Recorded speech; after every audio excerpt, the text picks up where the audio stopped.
So I was looking through old files when I came across these old practice videos with people that have never done action scenes before. Well, I'm sure it's no surprise to you guys that we love fight scenes here at Art School Dropouts so much that we've made a lot of long and short form content with a lot of punches and kicks. And weapons, sometimes. And we received a lot of emails and messages throughout the years asking us on how we make our fight scenes. So while on lockdown, I've been trying to become a better filmmaker. I've been watching a lot of videos on how to do better lighting, script writing, and hell, even better vlogs. And I want to do my part in helping the indie filmmaking community.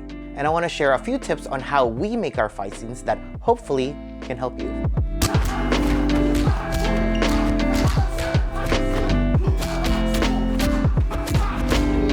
All right, first things first. Quick tip number one, safety. Safety is a big thing for us here at Art School Dropouts because we've been doing this for about 4 years now on YouTube and we haven't sustained a single injury. Aside the typical bumps and bruises though. And we've been throwing around thousands and thousands of punches and kicks with swords and sticks. You name it. Oh, that kind of rhymed. And the only way to do this is to be trained, especially if you write scenes where the character is a trained fighter or a veteran soldier. So sign up for lessons. Take Kung Fu, Karate, Boxing, MMA, wrestling, anything, whatever style you want, because it will make your fight scenes look a lot cleaner, and learning precision and control will make it safe for all the talents involved. What? It even says Joey Senpai on it, and I'm guessing I know who this is from. Let's check it out.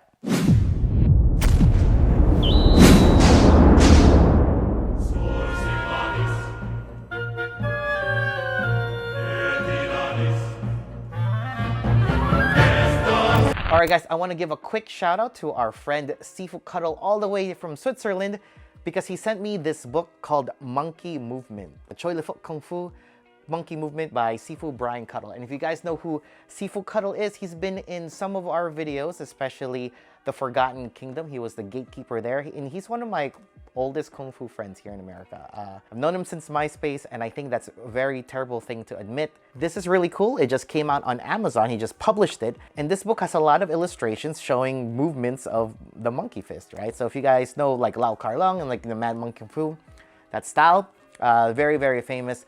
So please, guys, support him if you can. Please check it out. Choi Le Foot Kung Fu Monkey Movement by Sifu Brian Cuddle. You could also check out his YouTube channel, Sifu Cuddle Kung Fu Tai Chi. So look that up on YouTube and we'll get back to the video. All right, quick tip number two, show the point of impact. One of the biggest mistakes that I see a lot of inexperienced directors on action directing is applying two-person dialogue shots into action.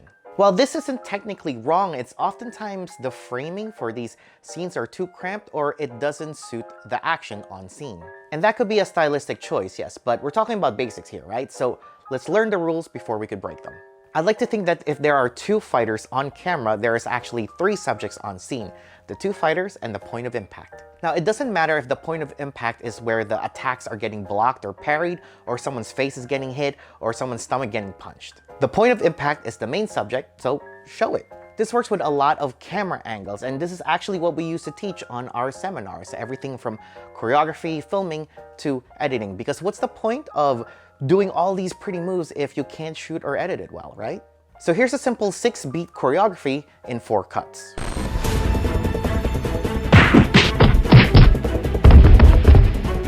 Simple, right?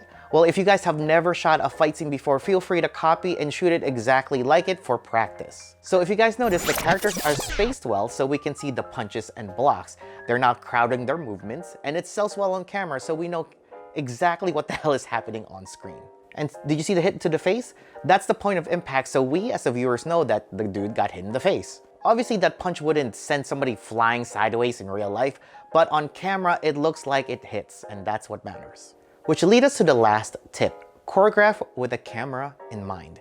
You have to understand what the audience is seeing so you can show it the best way possible. And sometimes the actors or performers might have to throw punches and kicks that seem ineffective in real life, but it frames well on camera. So here's another video of a longtime viewer and a patron on our Patreon who happened to be in one of our seminars. This is Brian King. Check it out.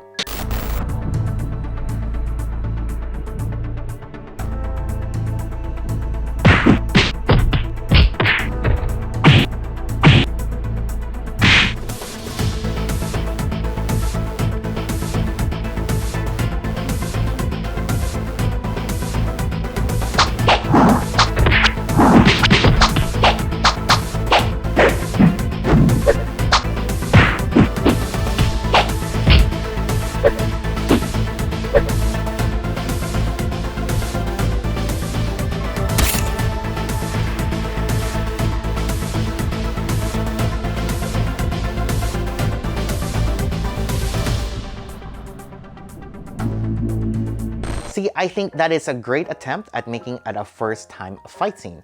Well, I have one more video to show you guys, and I think it's super impressive because this lady has never been in an action scene before, nor she shot it, and I hope that she walked away from our seminar with a new set of filmmaking skills.